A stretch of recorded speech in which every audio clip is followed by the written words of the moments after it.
Silakan, Prof. Terima kasih ya. Ya, Assalamualaikum warahmatullahi wabarakatuh. Waalaikumsalam. Waalaikumsalam warahmatullahi wabarakatuh. Oh, ya rasanya lengkap kalau kuliah kita hari ini. 6 SKS itu Pak Swadi. Iya nih ya. Guru Iya, nih. besarnya ada depannya cuman.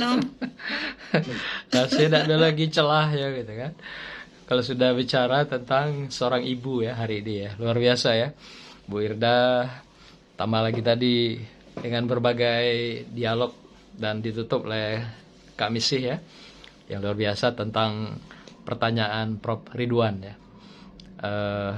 Tulang rusuk ya. Khuliqat indil itu ya. Yang diciptakan bagaikan tulang rusuk.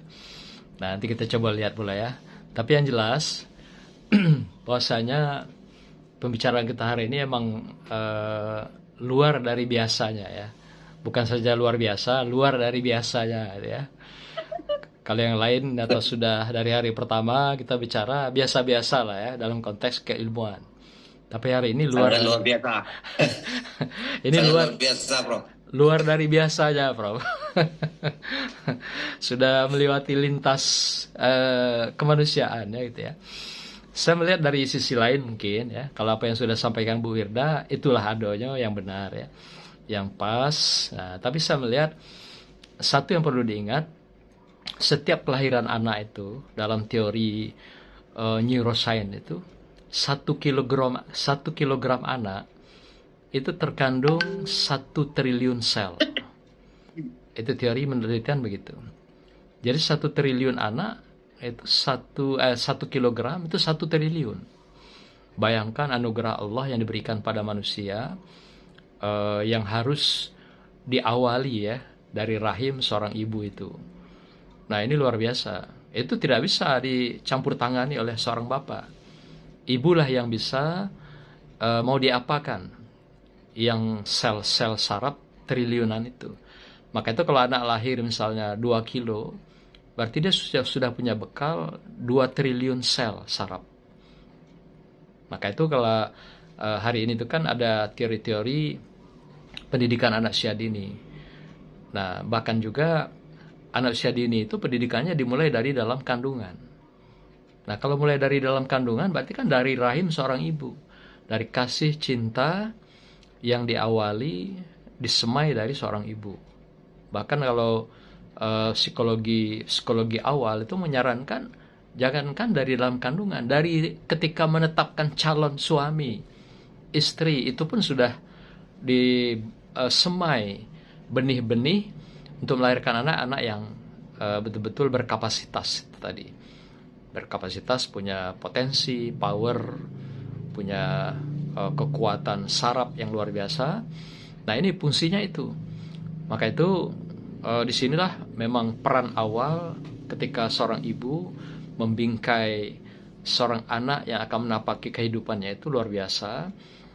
Di dalam anak ini siap hidup, siap berkembang, siap tumbuh, dan siap menjadi manusia yang betul-betul humanitik ya, dan juga beradab itu kan. Ini terkait dengan teori itu. Jadi kalau anak lahir 2 kilo, maka itu kalau anak lebih dari 2 kilo itu lebih baik gitu. Besar misalnya ya, itu biasa juga akan memberikan ukuran sarafnya lebih besar.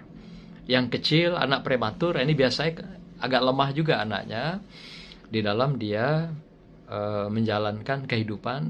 Ada istilah anak prematur ya, masuk tabung dan segala macam. Itu lemah kelihatan anak itu. Fisiknya lemah, mental juga lemah itu. Bahkan tidak jarang anak seperti ini juga cacat mental, idiot dan sebagainya bagi anak-anak yang kurang usianya dalam kehamilan seorang ibu. Nah yang penting kita tahu bahwa anak lahir potensinya 1 triliun per 1 kilogram.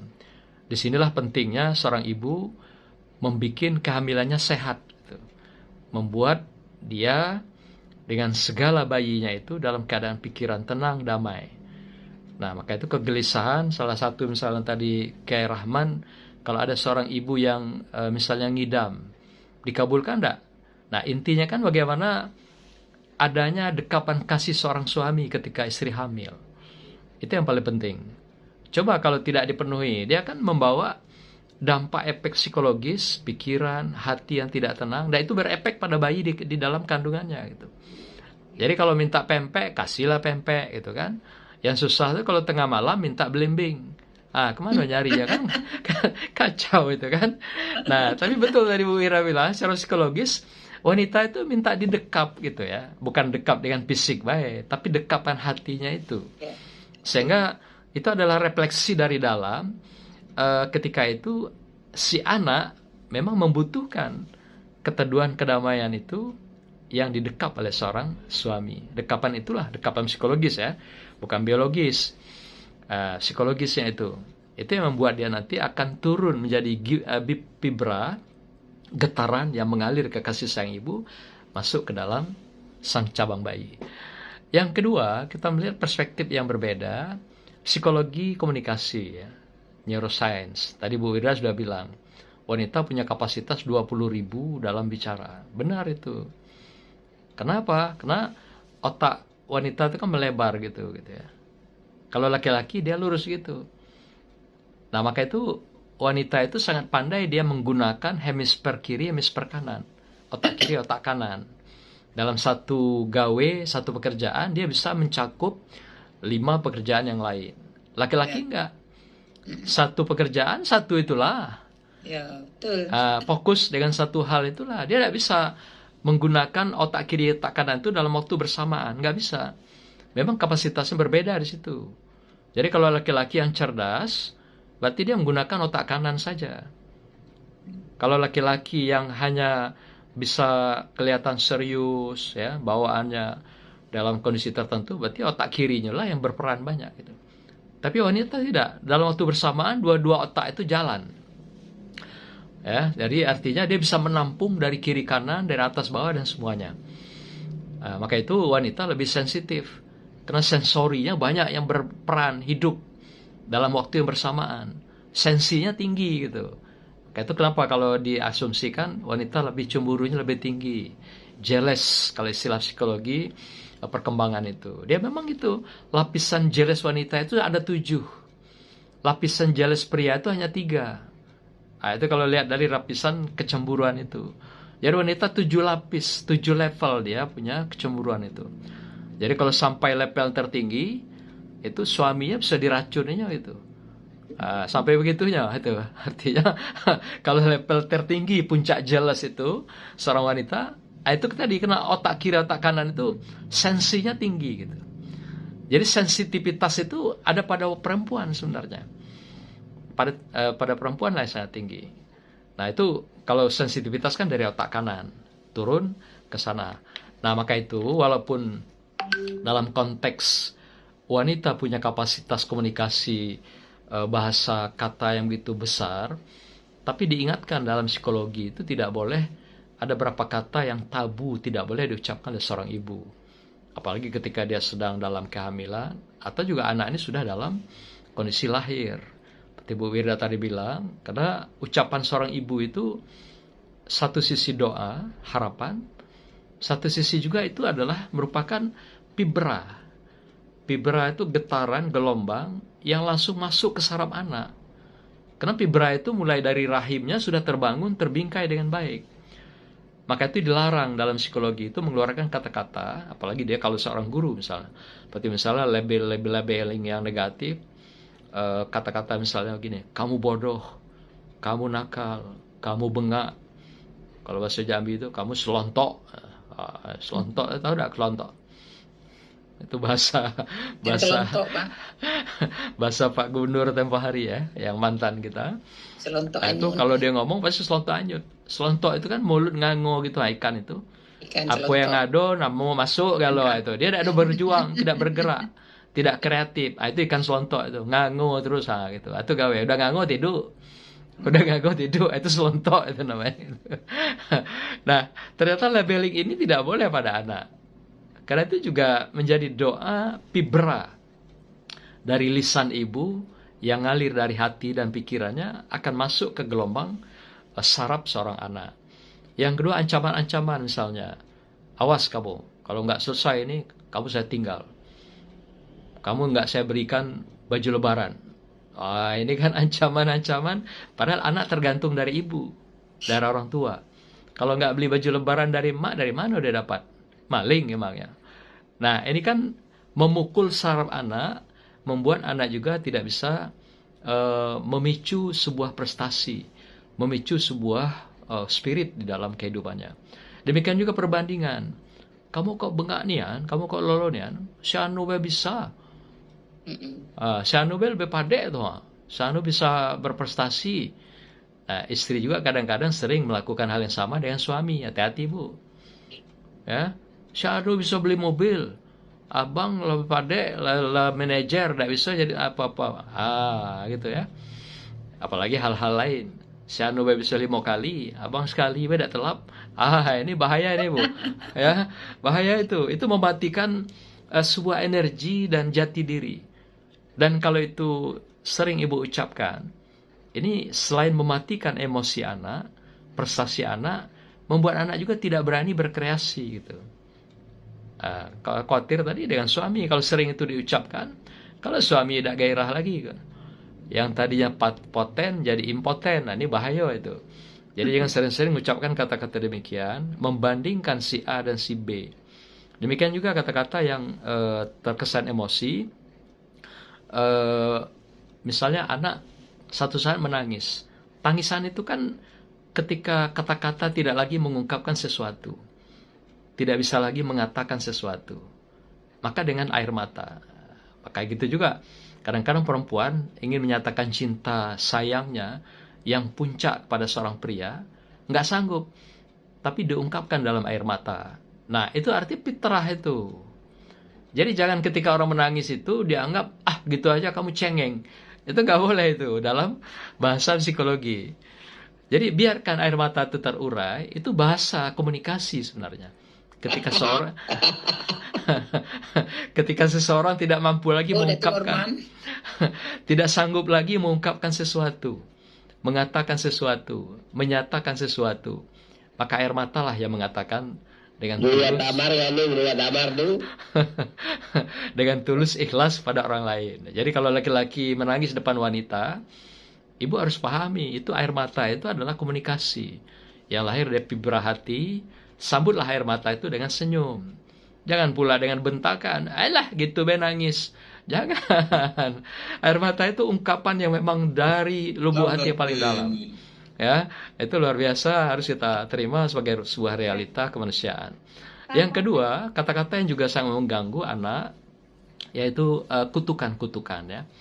Misalnya secara psikologis yang diberikan justifikasi gitu. Tentang kelemahan seorang anak. Misalnya, kamu gitu aja gak tahu. Kamu gitu aja gak paham. Kamu gitu aja gak ngerti. Sering ya kita dengar begitu. Nah, jangan ini dilakukan, apalagi dengan suami. Kamu gitu aja gak ngerti. Ya mana lah ngerti isi wanita, isi hati wanita kan. Karena sensinya sedikit. Tidak seperti sensi seorang perempuan. Perempuan dikit aja gerakan suami, dia tahu, ini apa yang dimaksud gitu. Kalau istilah orang Minang itu, alun takile ala tahu jojatan jobatino gitu kan. Perempuan sensinya sampai gitu. Paham betul dia apa keinginan sang suami. Cuman kadang-kadang dia selalu menahan. Suami pengen kawin lagi, ditahan hatinya, ditahan emosinya, nggak boleh gitu kan. Nah, ini pertimbangan-pertimbangan yang luar biasa, yang sering kali terjadi. Nah, kemudian juga hal-hal lain, banyak tentunya, yang lebih prinsip lagi, misalnya sering kita dengar seorang wanita lagi fokus dalam pekerjaannya. Jangan ganggu ibu. Ibu lagi fokus menyelesaikan pekerjaan ini. Kamu cari saja pekerjaan lain. Tanya saja sama bapakmu. Itu nggak bisa itu. Ya. Apalagi kalau itu diungkapkan dengan seorang suami. Ya, jangan ganggu ibu dulu. Ibu lagi sibuk nih. Papa cari aja kesibukan lain. Disuruh cari kesibukan lain, nanti ada yang lain dicarinya gitu kan. Bukan kesibukan dia cari, tapi ada orang lain yang akan dia cari untuk mengisi kesibukan dia. Ini hati-hati ibu, itu doa juga itu sebenarnya yang dilakukan oleh seorang ibu. Nah, Bapak Ibu sekalian yang saya hormati, dengan komunikasi yang luar biasa yang seperti tadi dimiliki oleh seorang wanita, apa yang perlu kita ambil hikmah besar di sini? Artinya komunikasi itu yang banyak terjadi dalam simbiosa saling kebutuhan itu adalah ibu pada si anak. Komunikasi inilah yang memang harus selalu mengalir dalam setiap tarikan napas dan langkah. Ketika komunikasi ini terhenti, maka terhentilah vibra seorang ibu mengalir pada seorang anak. Demikian juga pada sang suami. Ketika komunikasi terhenti, berarti vibra kasih sayangnya juga tidak akan pernah mengalir pada seorang pria. Nah, dalam pandangan psikologis dan juga filosofis, wanita adalah semacam anima ya, yaitu kawah besar yang menampung segala hal. Sementara yang pria, laki-laki atau si bapak, dia adalah yang memberikan energi kawah itu, power. Maka itu rumah tangga yang biasanya single parent, hanya seorang ibu, itu memang beratnya luar biasa ya. Karena dialah yang menjadi ayah dan ibu. Tidak ada pemberi power, kekuatan, energi. Kalau istilah Bu Wirda tadi, untuk kekuatan bingkai kasih sayang, kekuatan membangun spirit, kekuatan membangun sikap-sikap untuk bisa mandiri dalam kehidupan.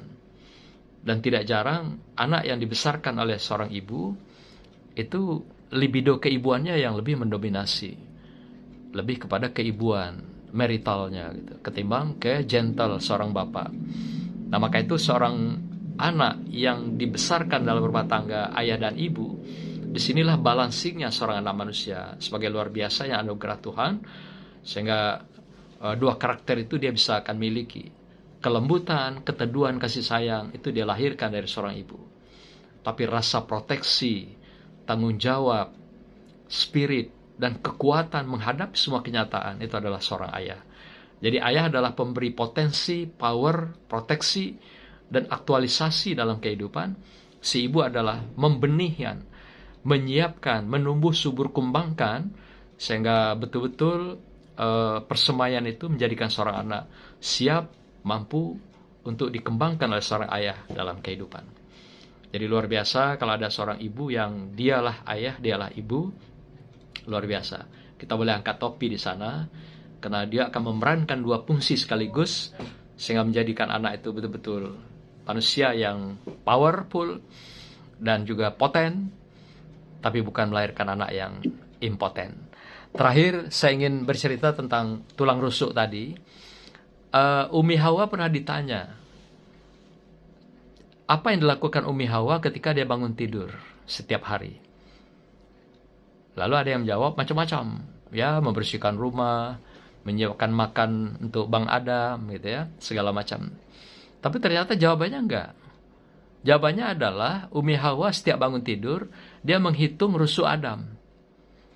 Jangan-jangan tulang rusuknya lah berkurang sekok. Artinya Tuhan menciptakan seorang wanita lagi yang baru gitu. Nah, ya, artinya perempuan tidak mau diduakan. Walaupun ada teori poligami, tapi sampai kapanpun perempuan tidak pernah ikhlas dan ridho untuk diduakan selamanya. Barakallah. Assalamualaikum warahmatullahi wabarakatuh. Waalaikumsalam warahmatullahi wabarakatuh. Aduh, enggak terasa.